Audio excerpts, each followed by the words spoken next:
Hey there everyone, Joe here with you, also known as JR, and season's greetings from the homestead here in the Blue Ridge Mountains of Virginia. Welcome to episode 2 of my series, Washington to Virginia, an adventure camping and riding series. Subscribe so you don't miss upcoming episodes. Let's get going.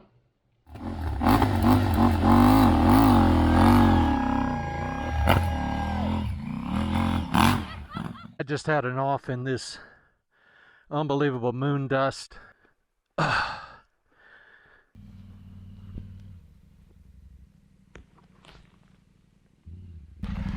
This episode starts off with us in northeastern Washington State, riding and camping up near the Canadian border. We're going to head eastward over into remote, rugged Idaho, down the Nez Perce Trail known as the Lolo Motorway. I'll spend a little bit of time talking about my experience riding Chris's KTM 890. It's going to be fun. Let's go. So Chris and I are out of camp. We've hit mostly pavement over to the Gifford Ferry, crossing Lake Roosevelt.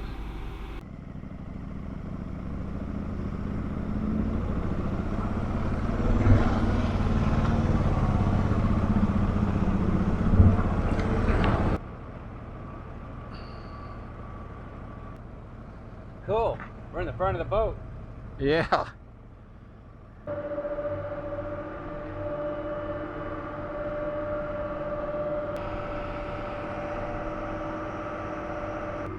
Yeah, Chris and I are just kind of winging it. We were going to eat a little lunch there in Inchalum just before the ferry, but there was a detour around that, so no lunch. Don't know where we're going from here, but it's sort of eastbound.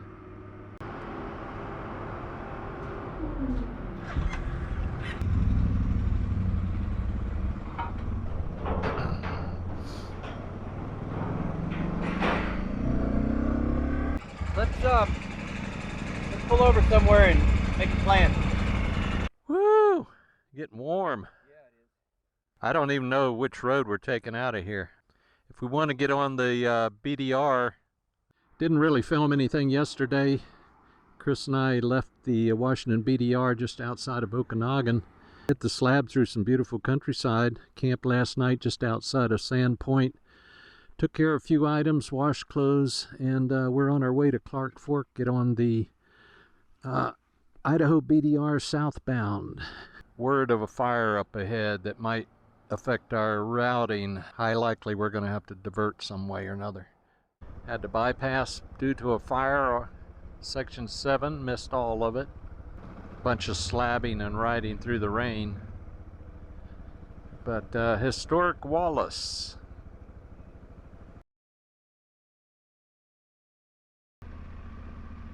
Chris has let me ride his KTM 890.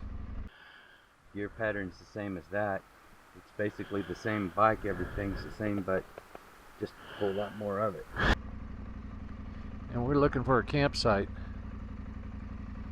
Howdy folks. Here by the fire. Just finished our meal. Got a good drink. Fire's warm. No skeeters tonight. Been a good day. We rode through some rain. Sitting by a creek, hear it gurgling. Got our tent set up, ready for a good night's sleep. Doesn't get any better than this. Good fire, good meal, and good company. Lots of good stories. Stories Cheers. by the fire. Yay. Good morning. It's Tuesday, August 8th. I'm gonna have some dehydrated breakfast skillet. Get packed up and get rolling.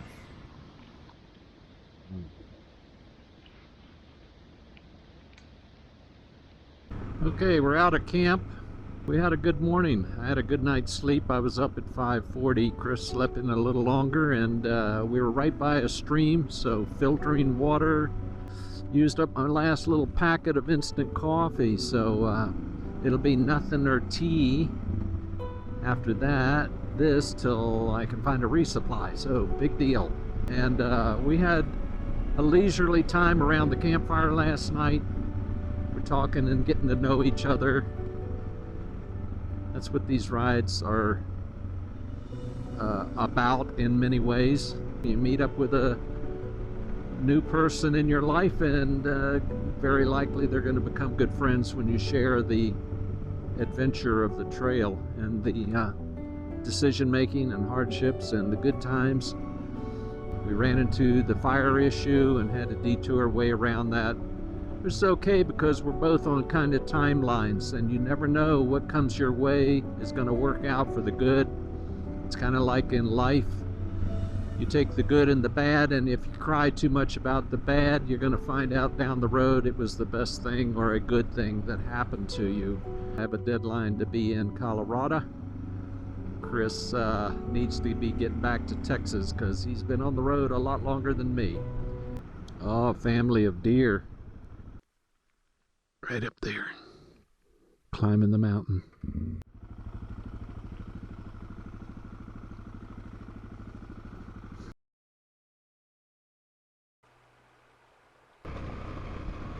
So I'm riding Chris's KTM 890 again. Could this bike replace my DR650? Immediate thoughts are the DR650 is a tractor, a mule. And this 890, well, it's more like a four-wheel drive Ferrari. They can both get the job done, but different ways. This 650 is simplicity. Been around since 1996, and I can do all the maintenance on it. KTM is complex, one of the latest iterations of Bavaria. As an older senior rider, I'm looking to go lighter and simpler. This is a super capable bike, and much of your choice depends on what stage of adventure riding you are in. Are you older, younger, fit, unfit? How big is your bank account? So I guess if it boiled right down to it, I just want both of them.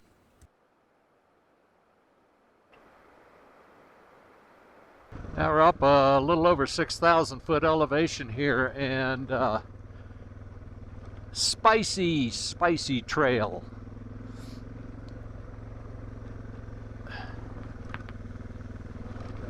Actually up in the fog. It's kind of cool.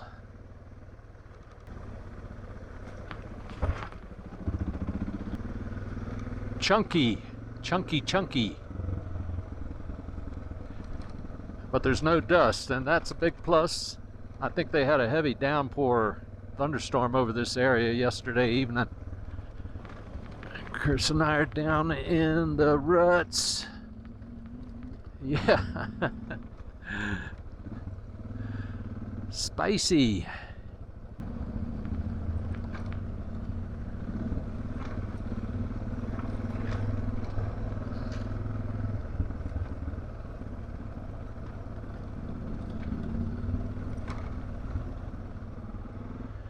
Grandfather Bridge and the Dvorak Reservoir.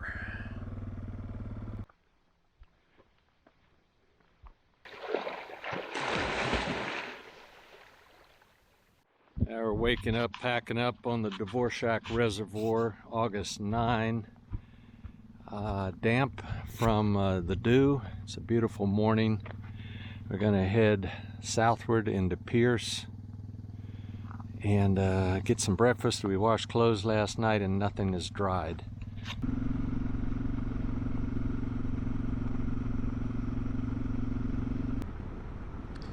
Now we're still outside of Pierce. Looking forward to some breakfast and active logging area. Pretty cool. Nice smell of fresh cut evergreens. Down out of the mountains into Pierce at the Elk Snout Mercantile Eatery. Breakfast is over, time to hit the trail, and a bunch of other riders have showed up. Norden 901, these guys are out of Mexico. My bike, Chris's bike, 790 F800 GS, a Husqvarna, maybe a 701 KLR. Big lights on it, very cool. Very cool.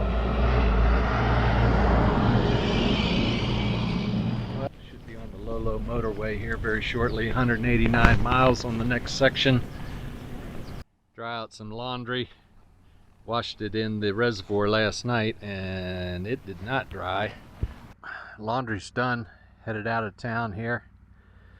Lost my wallet here, I thought, because I thought I'd looked all around in there. Thankful.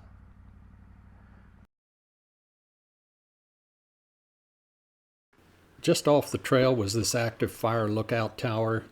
The ranger invited us to come on up, take a look around, gave us an insight into what life was like as a solitary fire lookout operator. 3 months at a time, or all summer? I stay for the entire summer season, which goes from about the end of June until the beginning of mid-September to beginning of October. Historic Lolo Trail and following in the footsteps of the Nez Perce. Now we're 5,900 feet climbing on the Lolo Motorway, and it is cool. The little bit of rain we've been in has quit. The trail is gorgeous. It's got views out to the side so the trees don't encroach on that. We're looking out over blue mountains stretching into the distance.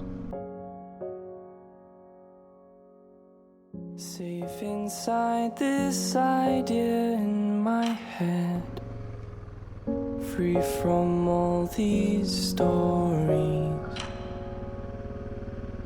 Dawned a raging fire burning bright, giving way to sun's light.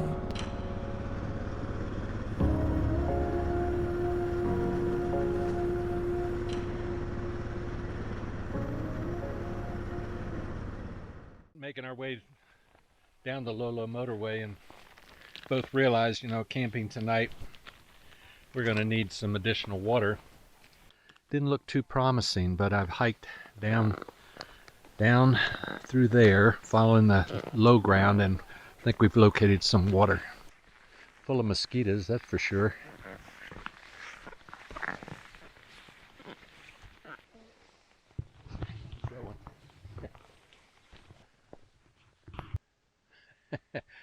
Yeah. They're loud.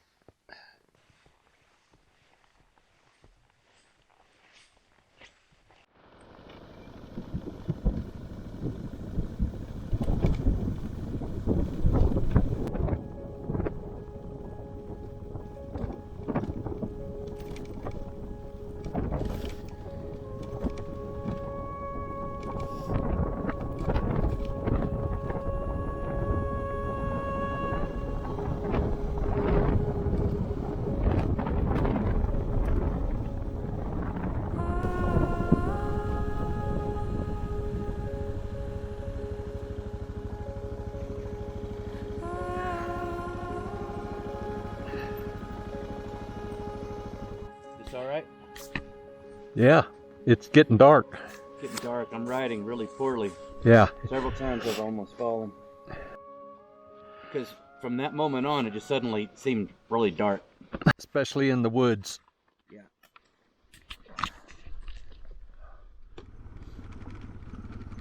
Well, it's about 8:30 in the morning. We pitched camp right at dusk, almost dark last night. The road,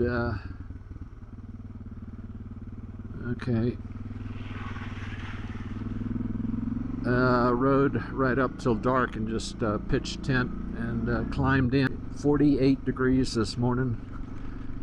Lots of heavy dew, tent's wet, everything ends up being wet. There's a light breakfast, cheese, apple, and a little bit of turkey jerky. We're rolling again. It's beautiful.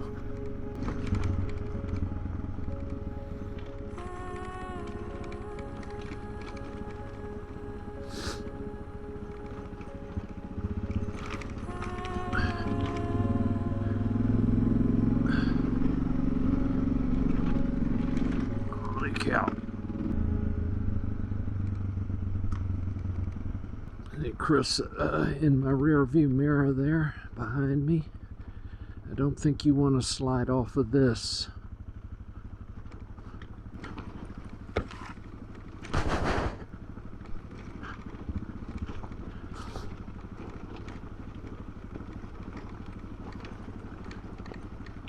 Yeah, this is a challenge.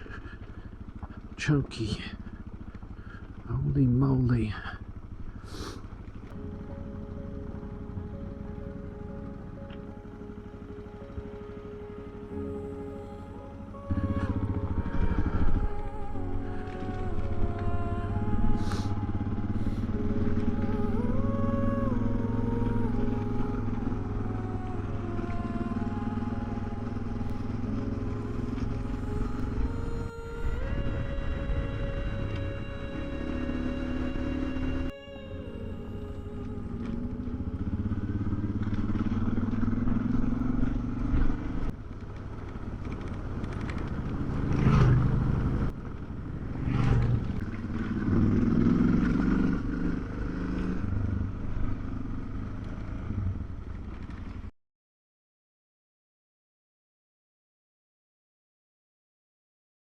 Stopped in at Loxaw Lodge. Had a great breakfast. Drying out my tent. Talking with Blake, 73 years old, out on a solo ride out of California. Just enjoying life. On the road again, the life I love is riding adventure motorcycles with my friends. I can't wait to get on the trail again. Chris taking the lead. This will probably be the last we see of each other. I'm gonna go on my way and he's gonna go on his, eventually back to Texas, and I'll be headed to Colorado. Coming up next in episode 3, Solo Riding in Utah. Special thanks to every viewer and subscriber out there. You guys are awesome. I'll see you on the next one.